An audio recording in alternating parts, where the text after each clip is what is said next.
your participation in today's webinar sponsored by the Minnesota Gerontological Society, or MGS, and the University of Minnesota Center on Aging and MAGIC. It's good to see a number of attendees from all over the state joining us today. My name is Pat Schomer. I am your moderator today for this seminar. I am with the University of Minnesota Center on Aging and the MAGIC program, as well as a member of the MGS board. MAGIC stands for the Minnesota Area Geriatric Education Center. I appreciate that you have joined us today. If you were with us last month, you know that we encountered a number of technical difficulties that were beyond our control. We've made a major change this month to hopefully avoid any further communication problems from this ever happening again during one of our webinars. If you were with us, I want to take this opportunity again to sincerely apologize and thank you for trusting us and joining us again this month. These monthly webinars have become a hallmark of our two programs, and we want to continue to bring you timely topics to you and to your organization. More details about upcoming webinars can be found on MGS's website at www.mngero, that's mngero.org. If you go to the MGS website and then to the webinar page, you'll find links to information that will be discussed in today's webinar. More importantly, please consider joining us for our two upcoming annual conferences. MGS's annual conference this year is entitled Recruiting, Retaining, and Retraining, Preparing the Workforce for an Aging Society. This is occurring on Friday, April 25th, 2014 at the Earl Brown Heritage Center. More information can be found at mngero.org. In May, the Summer Institute is on May 22nd and also at the Earl Brown Heritage Center. This is sponsored by the Center on Aging and MAGIC. Our topic this year is QAPI, Q-A-P-I. It features Alice Bonner, formerly of CMS, and the team from the University of Minnesota Center on Aging and Stratus Health, who coordinated the national demonstration project that forms the upcoming regulations. Further information and registration for this seminar can be found at www.coa.umn.edu. Registration is filling up fast for both of these conferences. A few logistics for today. Your conference audio is muted. If you have a question for the speaker, please feel free to type the question in the chat area or question box at the bottom of your screen. If you have to leave the webinar early, just close your browser and/or hang up your phone. If you have other questions or concerns, please feel free to email us at MGS. After the webinar today, you will be emailed an evaluation. We are very interested in learning what you liked, what you didn't like, and what you think we can do better, and ideas for future topics. Further information on continuing education credits will be available at the end of the webinar. We are pleased to welcome our presenter today, LaRhae Knatterud.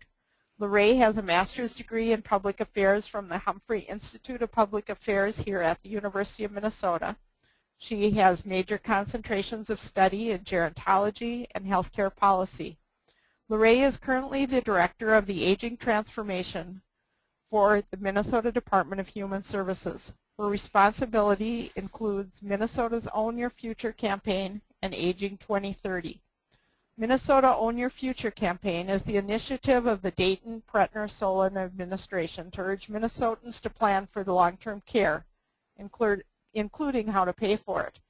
Aging 2030 is a project to prepare the state for a permanent shift in the age of the population, beginning with the large baby boom generation that started turning 65 in 2011. Thank you, LaRhae, for presenting our webinar today about this important and timely topic, age in the workforce, a new perspective. And so now I turn it over to LaRhae Knatterud. Well, hello all, and thanks, Pat, for that kind introduction. And I'm delighted to be doing this. I think I did a webinar when you first started doing it several years ago, and the technology and all have moved ahead, and I guess we have a new package this month, and we're certainly hoping that everything works well. even though I'm technologically challenged, I think that this is going to work out fine. As Pat said, here at the Department of Human Services, I'm working on mainly Own Your Future, which is a huge initiative of the administration to help people create a plan for their long-term care as they come closer to that time in their life. I don't have as much time now to work on my other responsibility, which is the Aging 2030. But the topic that we're going to cover today is one of the key themes in the Aging 2030 work, which is the redefining work and retirement as a major part of what we need to be looking at as we prepare for an aging society. And of course, this is the topic for the upcoming MGS conference on April 25th. And I hope that all of you will be able to attend that, because what I'm doing today is to giving you some sense of the different issues within aging and the workplace, or the aging of the workforce. You might say that I'm going to try and set the table on those issues. I am going to be looking at the issue of aging and the workforce. I will not be addressing the other side of this coin, which is how we can prepare the workforce that we need to care for and provide services for an increasing older population. There will be sessions about both sides of this issue at our conference on April 25th, but for purposes of simplicity and time constraints, I will be talking about the first perspective that I described, which is the aging of our workforce in Minnesota and the country. You know, when I started in aging, which is now the dark ages, because I've been doing this for so long, I was thinking about the fact that the whole issue of workforce or employment, senior employment, was really kind of on the edge of what we were involved in. We were much more interested in some of the services, long-term care kinds of things, and so it was not something that we dealt with a lot. There were senior employment programs, and some of you who are on the webinar today might be you know, those that have worked with those senior employment programs, and they were crucial to the people that were a part of it.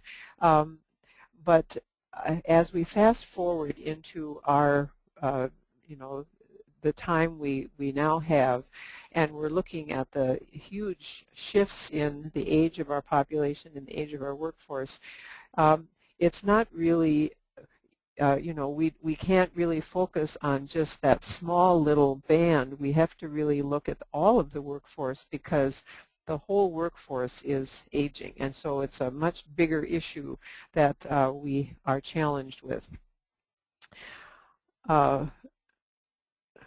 What I thought I would do today is cover just quickly some of the basic demographics. I'm sure this audience is going to know them almost by heart.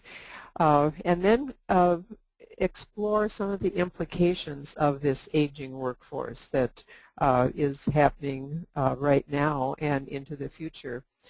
I'm also going to talk about some of the strategies and the approaches that we need to be looking at as we try and respond to the issues in an aging workforce. And then just quickly to talk about what you and I and others need to be thinking about as an aging worker. I know Mary Olson Baker, who worked for me when we were doing a lot of work in this area, would always say that we should be saying aging workers rather than older workers, because we're all aging workers. So there you go. That includes all of you. Okay, well, let's take a look at this is one chart. There are millions of charts out there that show how our population is aging. The thing that we all know is that we've got a doubling of our population between now and 2035 of the people over age 65, and that doubling is going to happen at a time when the rest of the population is hardly growing at all. So no matter how you want to describe this, this is very dramatic and obviously has never happened before in human history. And so there are lots of things that are going to change that lots of things are going to change because of this huge shift. When our population ages, our workforce ages. And in this slide, you can see something that stuns a lot of people when I show it to them. But what this says is that there are going to be so many implications of this aging of our population that the workforce, by the time we reach 2030, 73% of the people who will be working then are already in the labor force. That's how huge this shift in our population and how the impact of that large baby boom generation right in the middle. So that if you look around your office or your building where you work now, you know that most of the people that you see are probably going to be there with you if you're going to be there in 2030. So that's one way of looking at the huge shift that we're going to be seeing. Related to that, and the reason why that's going to be happening, is the slowdown that we have already started experiencing in the growth of our labor force. This is another slide from the Department of Employment and Economic Development along with the Demographic Center that shows how slow the labor force is going to grow from now until 2030. It's going to be less than 1% growth, which is you know, almost a rounding error. I mean, it's hardly anything at all. Another way of thinking about this change is that in 1990 to 2000, we had 30,000 new workers joining the labor force every year. And by 2030, it will be 3,000 workers joining the labor force every year. Just think about that huge difference in the number of people who are going to be new entrants to our labor force. Something else that is interesting, just as you're thinking about you know, what we have in Minnesota, is to take a look at the industries where we have the highest number of aging workers. People, in this case, we're defining it as 55 and over. And you can see that in some of these industries, the oil and gas and mining are the top two. You have 30%, 25 to 30% of the people are people over age 55, and it goes down to 20% for the paper manufacturing.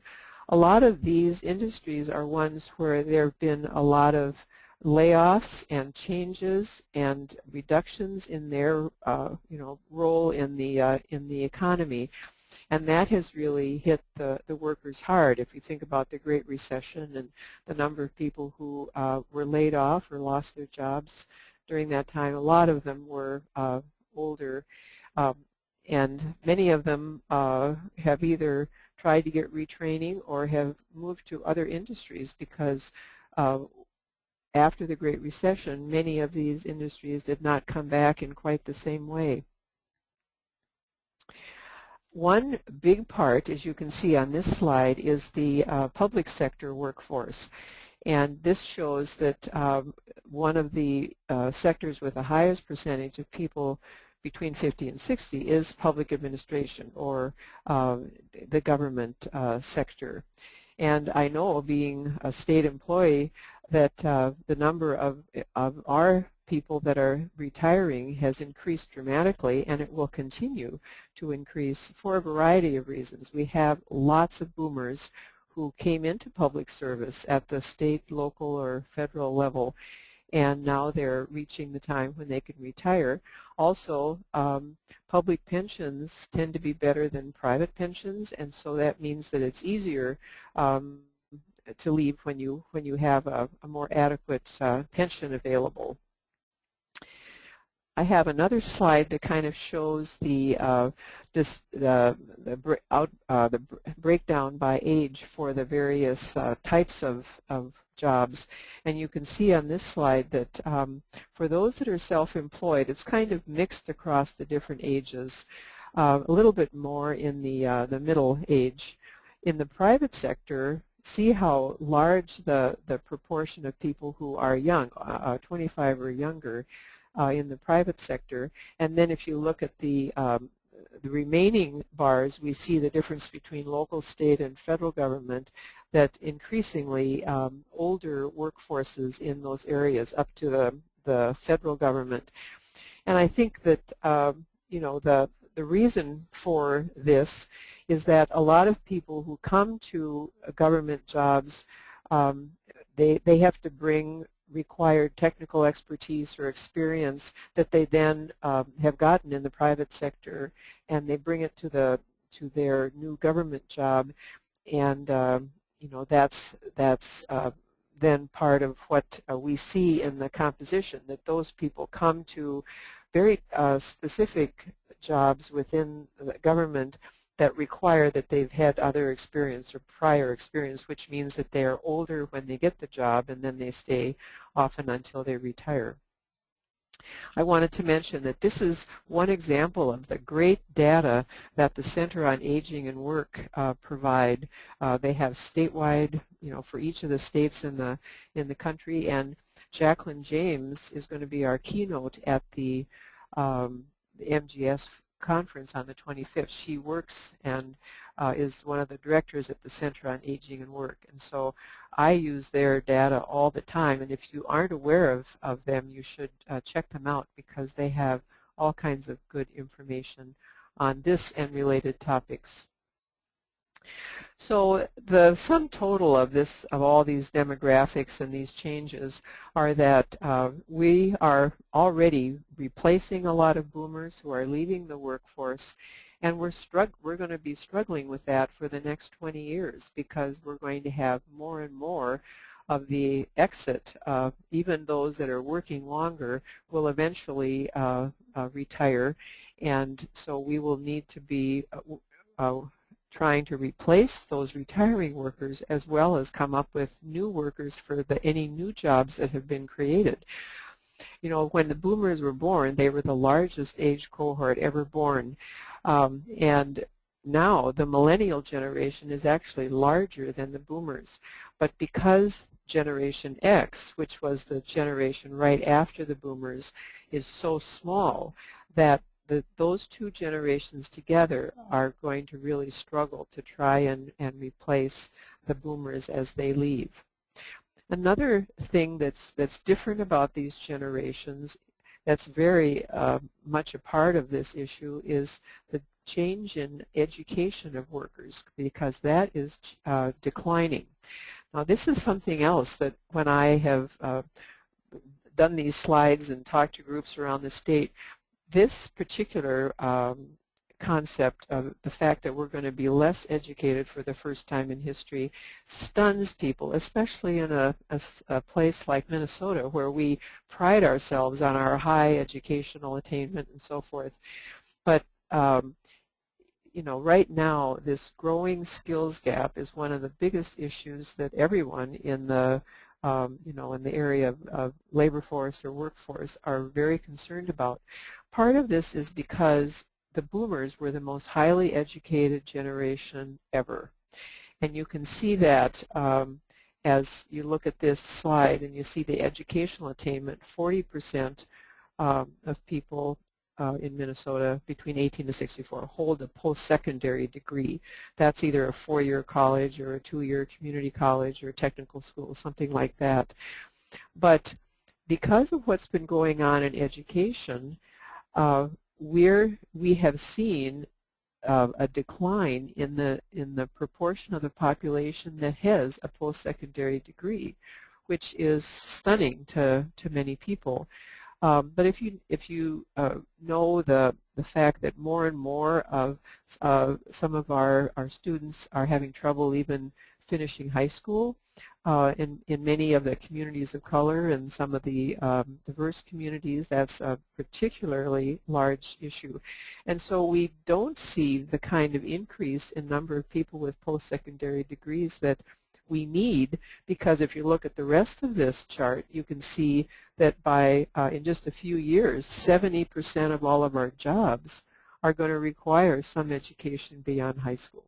So, you know, this can't go on. I mean, we're going to have some solution to this. It's either, and this is what's going on with MnSCU and many of the other sectors, they're trying very hard to particularize their training for the employers in their region and find ways to really begin to have a higher, have that number of people with post-secondary degrees start growing. But this is really very telling about where we're at and the kinds of pressures that are going to be on our labor force and workforce and our employers as we move forward. So what is it about the boomers? Because that's the group that I'm going to concentrate on in terms of these aging workers. Well, the boomers need to work, and many of them want to work. Many of them want to continue to work. And why is that such an important piece for them? Well, you know, because of the Great Recession, the boomers who were on that leading edge had a perfect storm. I mean, they many of them lost their job or were terminated for laid off for some reason or another, and as a result, they have had to tap their retirement savings a lot earlier than they had hoped. At the same time that that was happening, you know, many of them didn't have the old-fashioned pensions.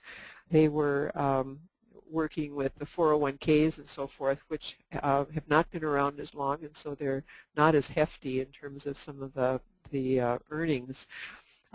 The other thing that happened is housing values went down, so people who were expecting to be able to use their house as part of their nest egg for retirement couldn't do that either. And so you know, the need to build up retirement savings for many aging workers is really a very important part of why they're wanting to continue to work. Obviously, another thing about costs is that healthcare costs are rising, and for people who are over a certain age, that's a bigger part of the budget. And so figuring out how to cope with that. If you stay, you know, many jobs provide health care, and so if you stay on the job, you can have that through your employer in more cases. Another reason for continuing to work is that we know from a lot of research that people who are active, either working or volunteering or whatever, stay healthier in their later years. So that is also a piece of this. And the thing that is real unique about boomers from all the literature that you read is that they are tied to their jobs, many of them are tied to their jobs in ways that earlier generations may not have been. That, you know, now when you meet somebody, you say, instead of, you know, where are you from, you say, what do you do? And, you know, you've got to have an answer for that because that's how we think about people in many ways. So that connection to what's going on and being active and involved in it involves being a part of that workplace because you have your friends there and kind of meaningful connections. So boomers have more of that, and it may mean that they are staying involved at the workplace longer for that reason as well. Well, because there were so many aging workers that were affected by the Great Recession, we're seeing in this slide, you see the pretty dramatic increase in the number of people over age 45 that have gone to workforce centers to try and get help in finding another job and trying to get some retraining or some new training so that they can get back into the labor force. This has overwhelmed many of the workforce centers because of the huge number of people who come in. And there are people who need more help than maybe some of the younger workers, because I know a lot of people say that a lot of the boomers haven't really had to look for work their whole career. They've stayed in either one place or a couple of different places. So doing a resume and getting involved in all of that is a whole new thing for them, and so they do need the kind of help that workforce centers and other employment programs give them. Related to the workforce centers, there was Aging 2030 staffed a committee of the Governor's Workforce Development Council a couple of years ago that worked for about a year to come up with recommendations specifically for aging workers. And I wanted to bring this to your attention because it was what they kind of put together after many conversations and discussions about what were really the key things that the state should be doing to help aging workers. And at the top of the list, as I just referenced, one of the recommendations was that we really should, through DEED, take a look at this workforce center, the workforce centers that we have, and see if there are ways that we can build their capacity to meet the needs of aging workers. What I heard from a lot of people when we were working on this is that it was really hard for some of the aging workers who went into that center to know how to ask for the help that they needed. A lot of the help they needed had to do with getting more familiar with technology and computers, figuring out how they could get some retraining, how to do a resume, job clubs, that sort of thing. And it was the workforce centers couldn't know, all the things that you really had that you needed to work on. And so the ability for the older worker to come in and just be able to say, well, I need this and this and this, they didn't really know what the menu was. So there's been kind of a discrepancy between that, and this asked for some look at whether we could build the capacity and do a better job of meeting the needs of these large numbers of aging workers. Another issue was that we should begin to look at some of the advantages of a mature worker set that we have now in the state, that we should have public and private leaders come together. This comes off of a concept that I like to talk about called the demographic dividend, that because of the large boomer population that we have, and that right now the age that they're at between now and 2030 when they start turning 85, we have really a dividend based upon all these babies that were born when the baby boom came along in the 40s and 50s and 60s. And if we do it right, they can really help us with the shortages and with the other issues we have in our labor force. But we have to, be strategic about that and make sure that we are using them correctly, retraining them, including them, and making it attractive to stay at work rather than retiring. So this was kind of coming out of that thought that maybe we should put our heads together and figure out how to make the best use of this quote-unquote mature worker supply. Another recommendation had to do with lifelong learning accounts, so that there would be a way, almost like the 401k model, where you can, that's portable and you can take it with you to other jobs, that employers and employees could establish these learning accounts that would pay for training, so that if you needed that in the future, you'd have a little nest egg to use to pay for that training, because that is one of the barriers with a lot of aging workers is figuring out how the training that they need can be paid for.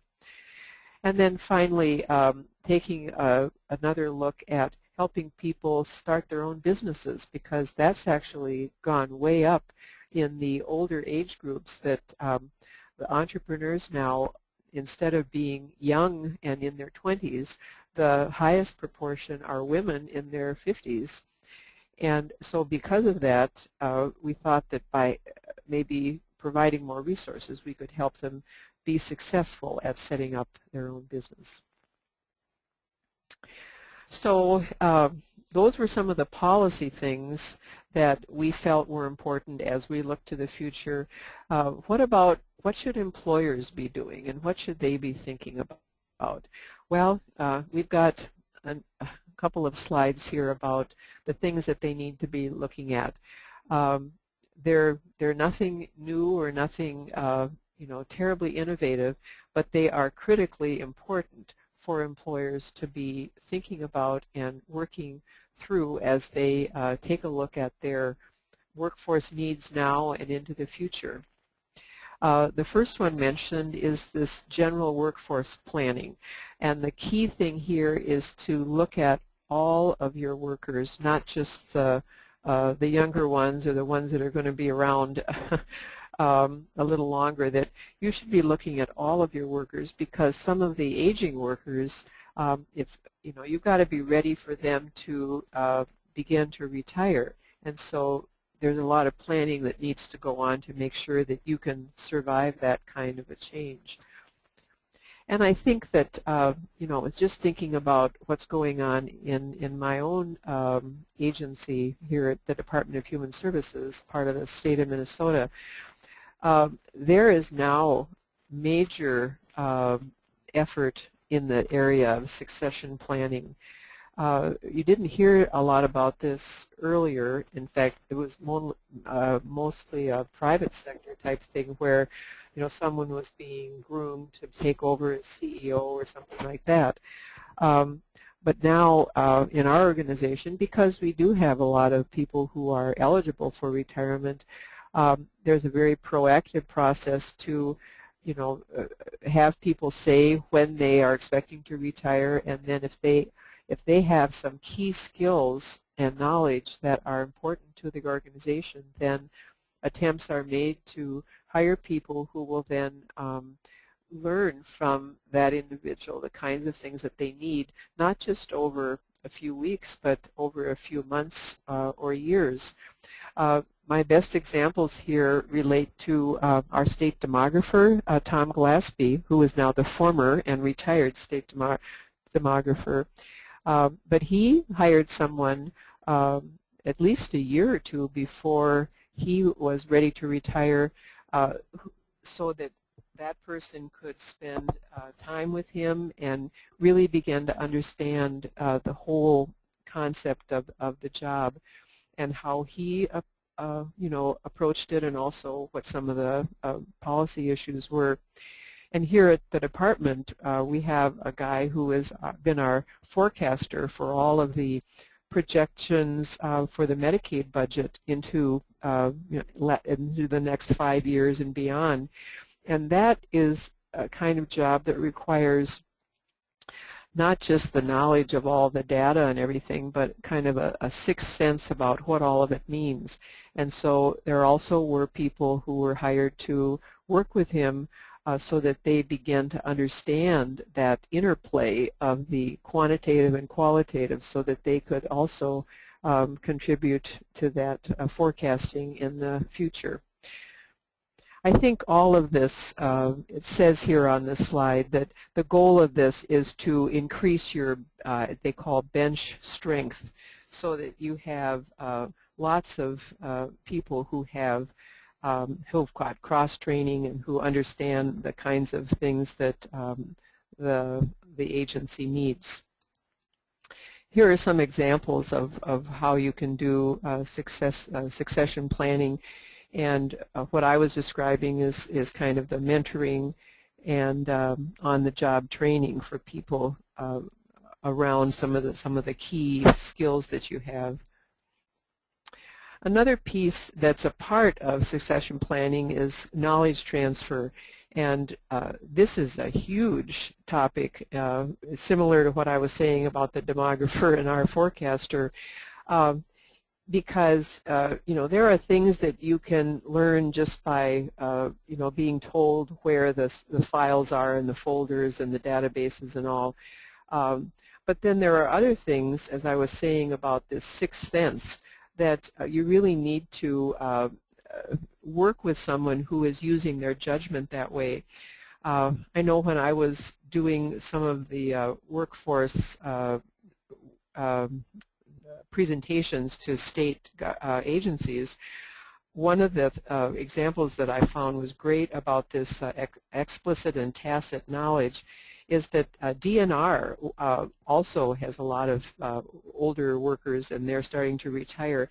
They began to encourage the scientists that they had on their staff to actually write books to kind of detail and to capture their great expertise about either a certain animal or a certain kind of plant or forest or whatever they had in their expertise, because they felt that that was really the way. I mean, how do you capture 40 years of following the moose in northern Minnesota, for example?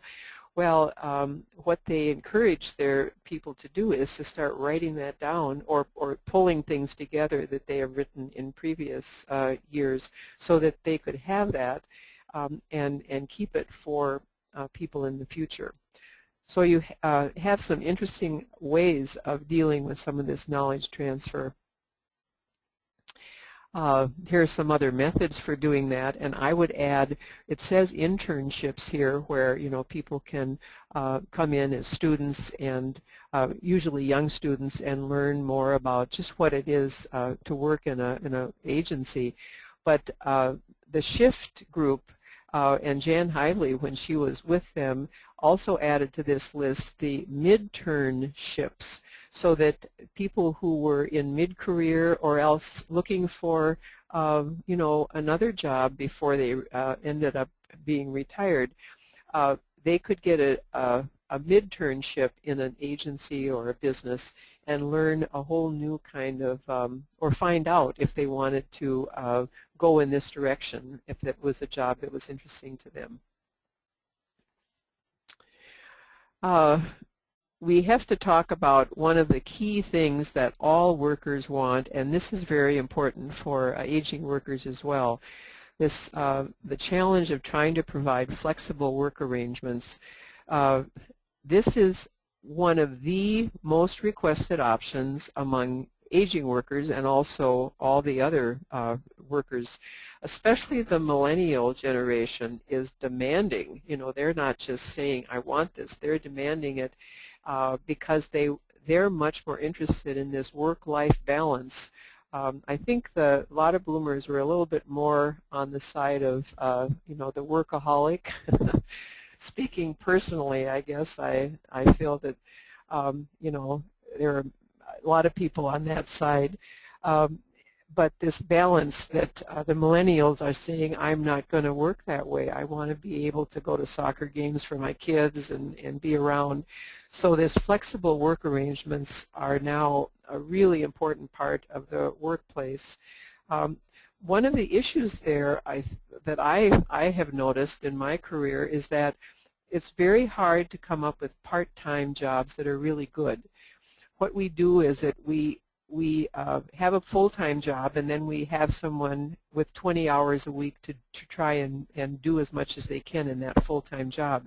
So one of my interests in this has always been that we should have somebody taking a real look at the work involved and doing a better job of scoping out what someone could do in a part-time position as opposed to a full-time position. I thought it would be important to look at the actual data. This is national, it's not state, but what's currently going on in terms of aging workers. And this defines it as people be over 45 up to 74, that we see that there has been some small decrease in the proportion who are working full-time, that is down to 56. It had been 67. And you see also a small increase in the part-time work, although the self-employed has stayed about the same throughout this whole period. This is another statistic that's from the Sloan Center on Aging and Work. Another issue that was on that earlier slide that employers have to start looking at, and it's much more prevalent now. We have 5 generations actually that could be working together in the workplace. If you include the silent generation, some of those folks are still in the workforce, and then going down to the next generation. It's really a must in today's world, and there's a real advantage, I think, in having that multi-generational perspective on what you do, because your team really mirrors the whole culture and the whole population, so that if there is something that is affecting young people, you know about that. If something perspective that older people might have, or people from diverse communities, that all means that you're going to catch some of those kinds of issues so that you are better able to have good results with your customers and your consumers. And I think just a couple comments about this managing across generations. It really requires that you build on strengths rather than trying to identify weaknesses, and that's a big issue in HR right now, is that helping people really focus on building on their strengths and becoming experts or becoming really good at a couple of things, instead of what we used to do, which is to say, you know, you're really good at this and this, however, you aren't as good at this and this, and I'm going to send you to training and try and help you. Well, you know, that I think most research has shown that you get better results if you focus on strengthening what people are already good at, instead of trying to make them better at something that they either hate or they'll never be able to do. Like if it's math or anything. In my own personal situation, I think there'd be a list of things like that. But with the team then building on strengths, you also have a lot of synergy between the members, so that you can use those strengths in your teamwork. One of the things that, this is a little complicated, but it's something that people ask a lot about, you know, for older workers or aging workers. Aren't there more injuries, and should we, you know, what should we be doing about that? Most of the data show that you know, older workers, as you have an older workforce, you have a higher incidence of injuries and you have more workers' compensation claims. However, while older workers might have you know, accidents or injuries, they have higher risk of fatal injuries, but a lower risk of non-fatal. So, you know, one could argue that they're, you know, they've been around long enough to know that they have to be safe, but there are some things where if they do have an accident, it's a pretty severe and often fatal, or it could be fatal, not often. Here we see a little bit more, again, another aspect of this injury thing, that aging workers are, this one says, less likely to have the severe work injuries. So in other words, it's a non-fatal, so they have less of that. But they miss more days. If they are injured, they miss more days. And you can see all these bubbles that show you that the median days away from work as you look into the older workers, you see that those are increasing.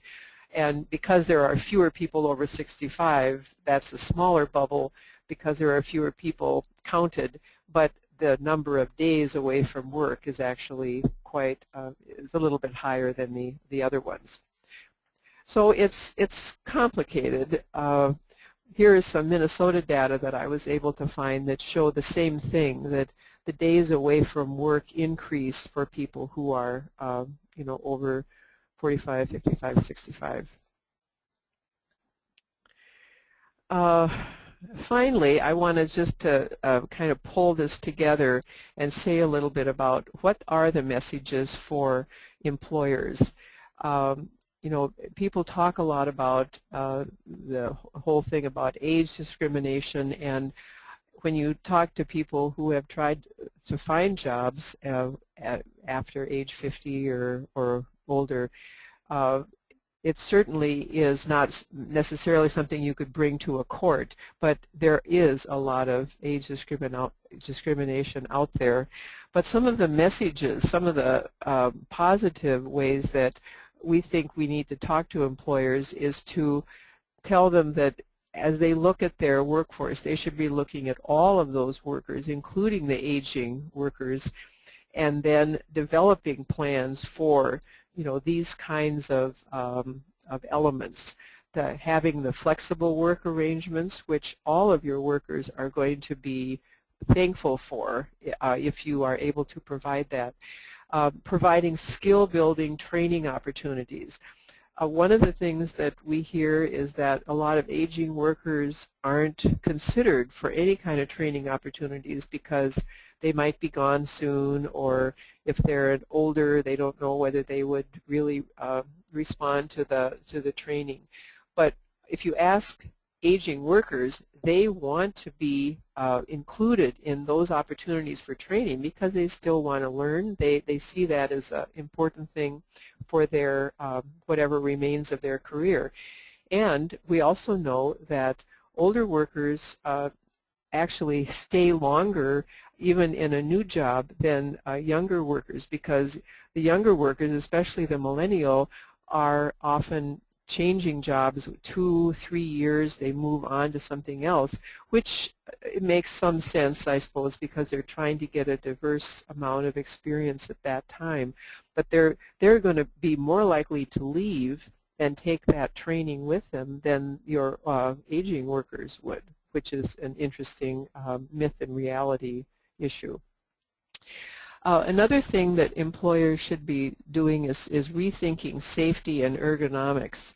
One of a fascinating meeting that I had when I was really into this a couple, 3 years ago is I met with the safety officers of some of the major corporations in Minneapolis, because one of them had heard this and they wanted the rest of the group to hear about some of the demographic realities. The fact that the median age of workers in Minnesota was going to be 45, you know, by the year 2030.